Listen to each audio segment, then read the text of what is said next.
So I guess I'll try to do this one on the board as well. So usually, whenever I have like a problem like this, I try to break it down in terms of what is it that we want, what is it that we know, and then equation and solution. What are the units that Joule is made up of again? The unit of joule is kilogram meter to the power of 2 second to second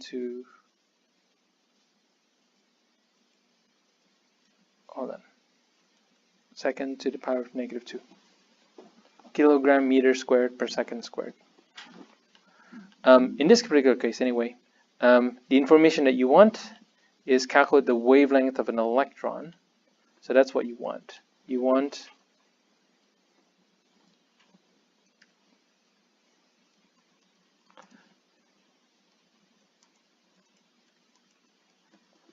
so what you want to know is the de Broglie wavelength of the electron, right? So that's basically, I'm just highlighting what the question is asking for.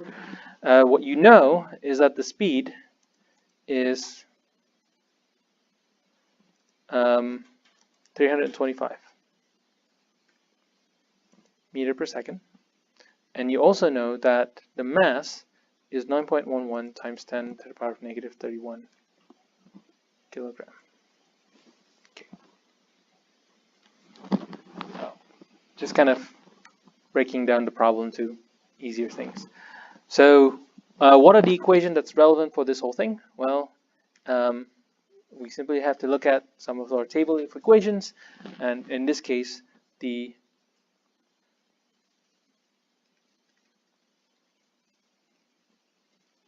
de Broglie wavelength is equal to h over mv. Okay, and that's more or less what we need to know. So h is the Planck's constant, and the Planck's constant is one of those fundamental constants. You should be given a value of that one way or the other, and it's 6.626 times 10 to the power of -34 joules second. And we're going to divide this by the mass, which is 325 meter per second, times the velocity, which is 9.11 times 10 to the power of -31 kilogram. So that's what we get. In terms of the unit conversion itself, Paul, I think, right? Yeah, Paul asked me, well, what's the unit of joules? The SI unit portion of it, and it's essentially, it's kilogram meter squared per second squared. If I should do this once in a while, is kilogram meter to the power 2 divided by second to the power 2.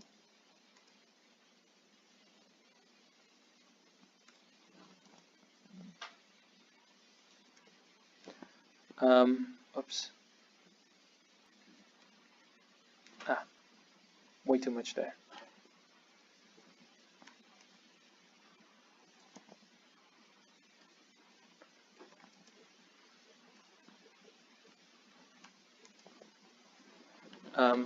What I want you to notice in this case is that there's a second here, second to the power of -2 meters squared, kilograms. The kilogram canceled, one of the meter canceled, one of the second canceled with this one, and the other one canceled with that. So the seconds disappears, one of the mass disappears, and the kilogram disappears, and your unit should end up with meter on its own, because we're looking for wavelength. So, or if you want to be lazy, as long as you remember you want to keep the mass in terms of kilogram, you should be okay, I think.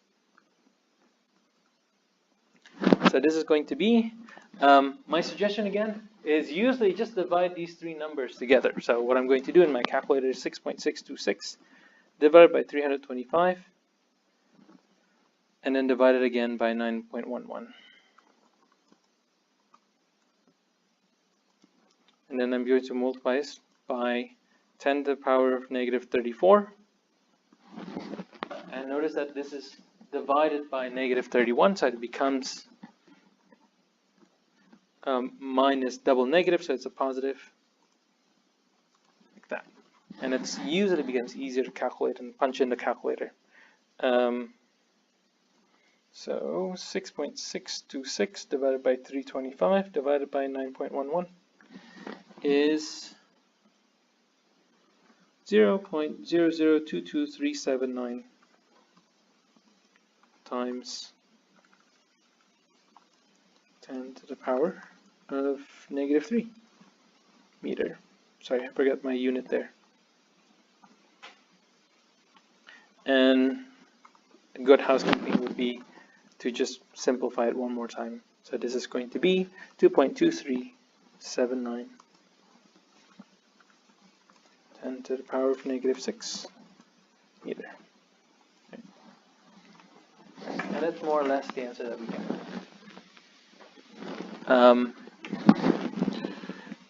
Same thing that you got, more or less. Okay, good.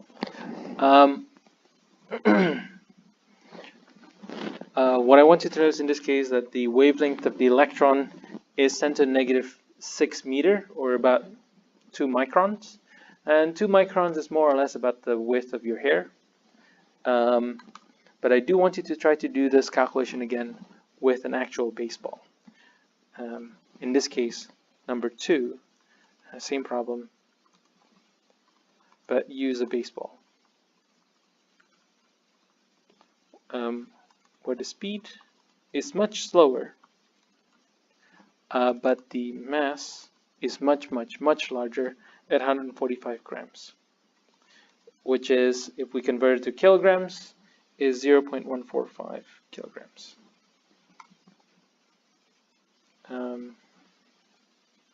So, same questions, but we're simply using different values in this case. The mass is that one, and the speed is the other one too.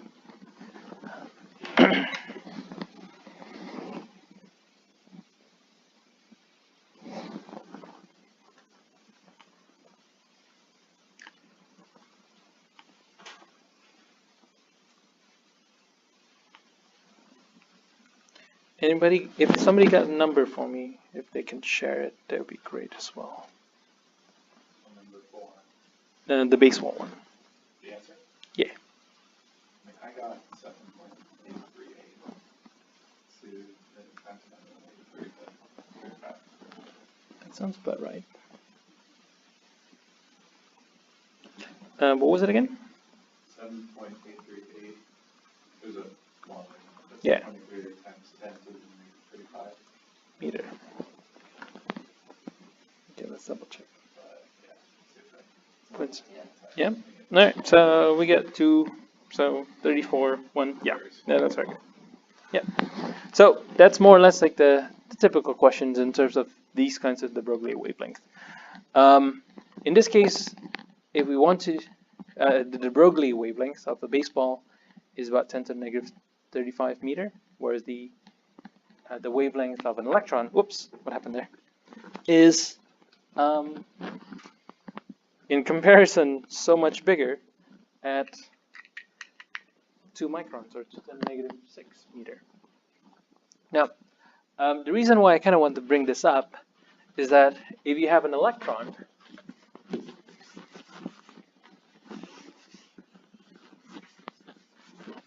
the wavelength is pretty small, so you'll find that the wavelength here is 2 times 10 to the power of negative 6 meter, more or less, whereas the wavelength of a baseball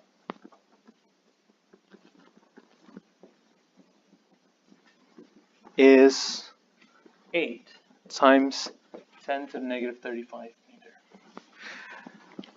Now, the reason why I kind of want to do these two comparisons in terms of the numbers is because, negative 35.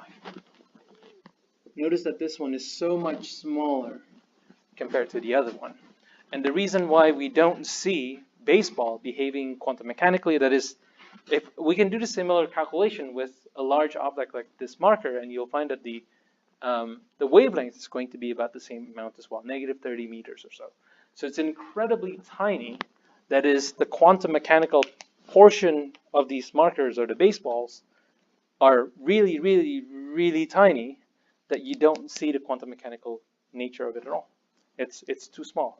Sorry, it's the wavelength is too small. There's not enough interference pattern that you can get out of it in order to make interference patterns at all.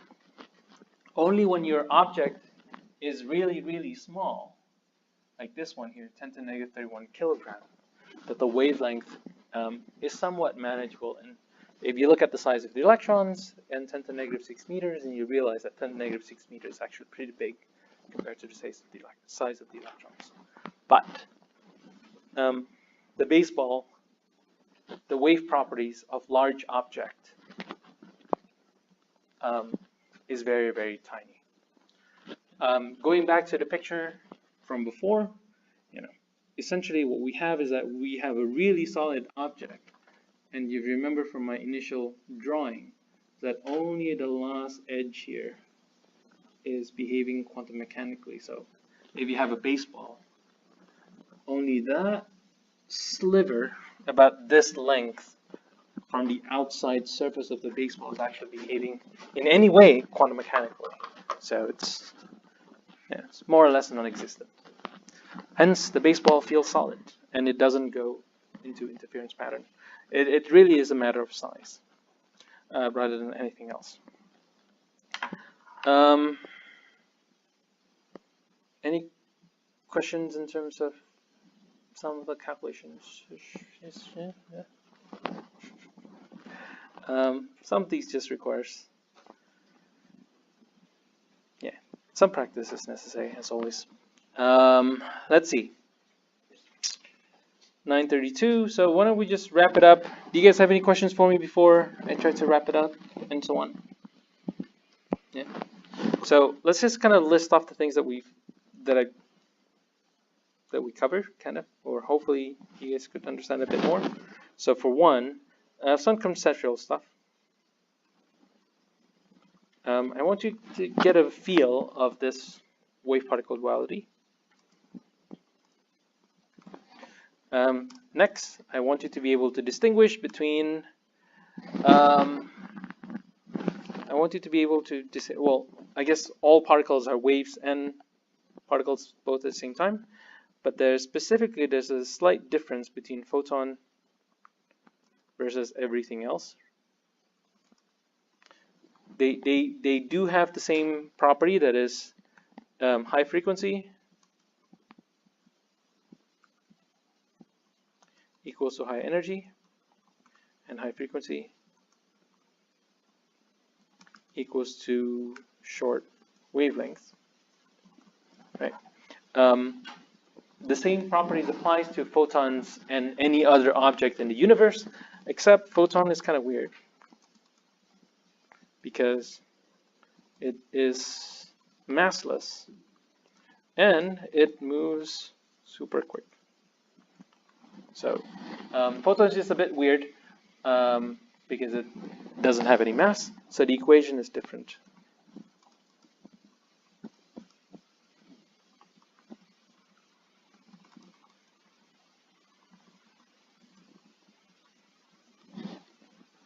Yep. So specifically for the wavelength of photon,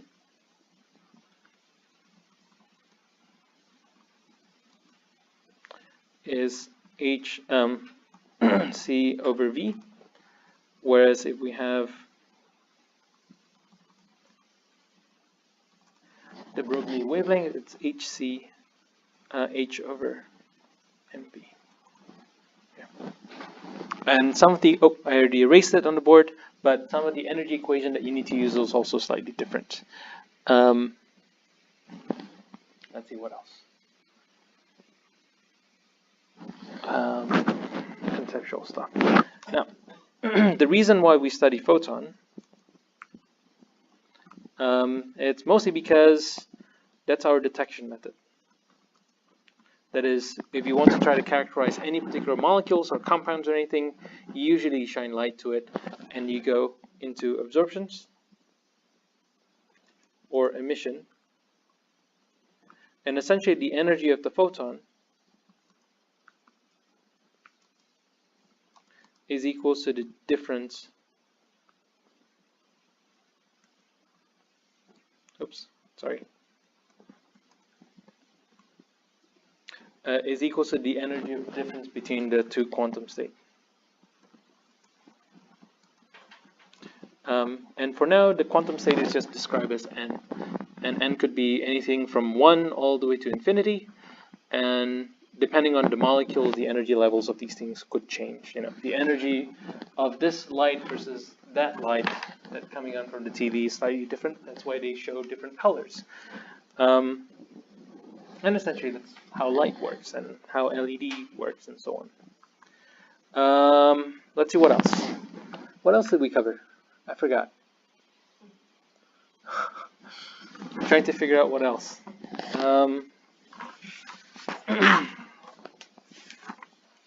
I do want you to be able to, do the calculations, energy of the wavelength, energy of a photon, energy of a wavelength, energy of a photon given its frequency. If you know the energy, what's the wavelength, and so on, and so forth. And lastly, we kind of went into covering the double slit experiment and just kind of a better understanding of, again, concept number one, wave particle duality. I think that's more or less as simple as a summary as what we've done in the class today.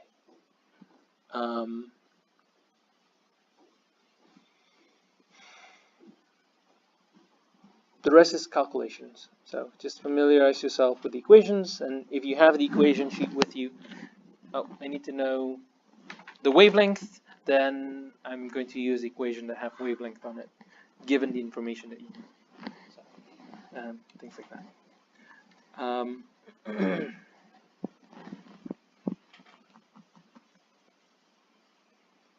I think that's about it. So, if you don't have any questions for me, then we'll wrap it up, I think. We're about 20 minutes before the end of the class. So it's pretty, we went into pretty decent progress. Actually, I may have moved a little bit faster than I intended. What page are we in? 20-ish? Close to it? Yeah, I'm moving a little bit, like 2 to 3 pages faster than I intended, but we're doing in pretty good shape. We're in good shape, so